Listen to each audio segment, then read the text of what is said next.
Madam ఇప్పుడు మీరు ఇవన్నీ బాగానే చెప్తున్నారు. ఒక్క నిమిషం ఈ రోజు సుజాత గారు, నిన్న జనార్దన్ రావు గారు వినండి. సుజాత గారు బయటపడుతూ ఎవరైతే అసలైన వ్యక్తి ఉన్నారో అక్కడ వరకు ఆధారాలు వెళ్ళిన పరిస్థితుల్లో సుజాత గారు ఒక నిమిషం వినండి ఈ రోజు బయటపడి సుజాత గారు ఒక నిమిషం.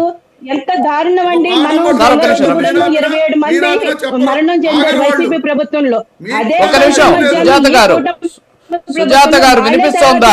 సుజాత గారు నా వాయిస్ మీకు వినిపిస్తోందా?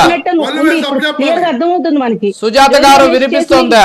ఈ రోజు నిజంగా ప్రభుత్వం మీద ఎంత కుట్రలు జరుగుతున్నాయన్న దానికి నిదర్శనం అండి.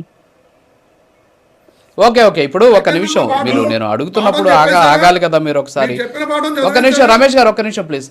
రమేష్ గారు ఒక్క నిమిషం ప్లీజ్. రమేష్ గారు ఒక్క నిమిషం నేను ఆపుతున్నాను సార్. ఒక్క నిమిషం వినండి సార్. అరే నేను ఆపుతున్నాను సార్. ఒక్క నిమిషం వినండి సార్. సుజాత గారు నేను మాట్లాడేటప్పుడు వినండి దయచేసి. మీరు కనీసం ఆకుండా మీ పాటికి మీరు మాట్లాడుతూ ఉంటే కరెక్ట్ కాదు కదా. నేను మధ్యలో మిమ్మల్ని అడుగుతున్నా. సరే ఓకే నేను మళ్ళీ ఇప్పుడు ఓకేనా? ఇప్పుడు వినిపిస్తుందా మీకు సుజాత గారు? వినిపిస్తుంది. ఇప్పుడు ఇక్కడ మనకు కావాల్సింది ఏంటి?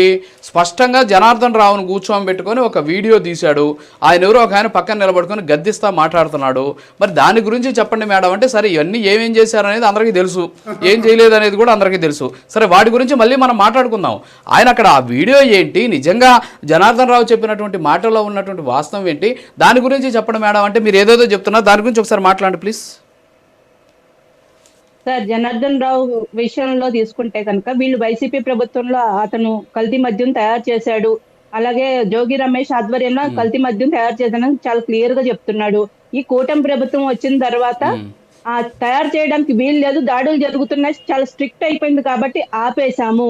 కానీ కూటమి ప్రభుత్వం మీద మళ్ళీ విషం చెమ్మడానికి మళ్ళీ జోగి రమేష్ కల్తీ మద్యం తయారు చేయమని చెప్పాడు. మేము బెయిల్ ఇచ్చి బయటకు తీసుకొస్తామని చెప్పాడని చాలా క్లియర్ గా వీడియోలో చెప్తున్నాడు.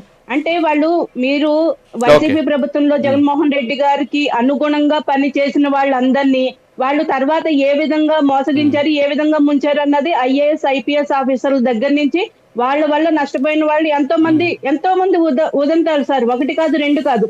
అంటే వాళ్ళ అవసరానికి వాళ్ళని వాడుకుని తర్వాత వాళ్ళ కేసుల్లో చిక్కుకున్నాక వాళ్ళని గాలికి వదిలేసిన పరిస్థితి. సాక్షాత్తు ఆయన రైట్ హ్యాండ్ అయిన ఎవరైతే రెడ్డి గారు ఉన్నారో ఆయనే వెళ్లిపోయారు పార్టీ నుంచి. మరి విజయసాయి రెడ్డి గారే వెళ్లిపోయిన పరిస్థితుల్లో ఈ రోజు జనార్దన్ రావు అనే వ్యక్తిని వాడుకుని వదిలేయడానికి గ్యారంటీ ఏంటండి? అతను పోలీసులు కస్టడీలో తీసుకుని విచారణలో నిజాలన్నీ బయట వీళ్ళు ఎలాగో ముంచేస్తారు ఉంటారు. నా జీవితం నాశనం అవుతుంది. ఎవరో బెదిరించి పరిస్థితులు కాదండి. వైసీపీ నాయకుల కంటే బెదిరించి రౌడీ రాజకీయాలు చేసే వాళ్ళు ఇంకెవరు లేరండి. ఓకే సుజాత గారు ఆగండి మేడం. ఓకే